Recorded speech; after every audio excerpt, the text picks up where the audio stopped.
बिस्मिल्लाहिर्रहमानिर्रहीम। अल्लाह तक जाने के दो मजबूत तरीन रास्ते हैं। इंसान कितना ही गुनाहगार क्यों ना हो, अल्लाह ताला इसके लिए दुआ और रिज़्क़ के दरवाज़े कभी बंद नहीं करता। अल्लाह पाक जानता है आप थक चुके हैं और ये ज़िंदगी बहुत मुश्किल है, लेकिन अल्लाह पाक आपको कभी भी इन हालात में नहीं डालेगा जिनको आप बर्दाश्त नहीं कर सकते। अल्लाह तक जाने के दो मजबूत तरीन रास्ते हैं, नमाज और कुरान। नमाज में हम अल्लाह से बात करते हैं और कुरान में अल्लाह हमसे बात करता है। और क्या पता अल्लाह को तुम्हारा सब्र करना इतना पसंद आ जाए कि तुम्हारी मांगी हुई हर दुआ पर कुन कह दिया जाए।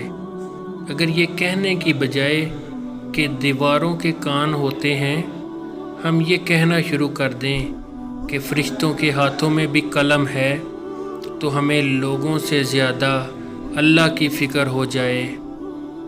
ज़िंदगी और किस्मत का पता अगर ज़ायचों, अदाद, लकीरों और सितारों से लगने लगता, तो फिर अल्लाह इंसान को अक्ल ना देता, बस यही चीज़ें देकर ज़मीन पर उतार देता। बेहतरीन रास्ता वो है जिसकी मंजिल अल्लाह की तरफ ले जाए। नसीब कैसा भी हो, नमाज और कुरान से मदद लेकर अल्लाह से जो भी मांगो ज़रूर मिलता है। और अल्लाह जिसे चाहे सीधी राह दिखाए। बेसुकूनी की एक वजह यह भी है कि इंसान अपनी परेशानियों का जिक्र अपने अल्लाह की बजाय लोगों से करता फिरता है। चाहतों में सबसे बेहतर चाहत अल्लाह की चाहत है। पूछा गया मोमिन की राहत किस में है? फरमाया गया गफलत हो तो सजदे में, गुनाह हो तो तौबा में।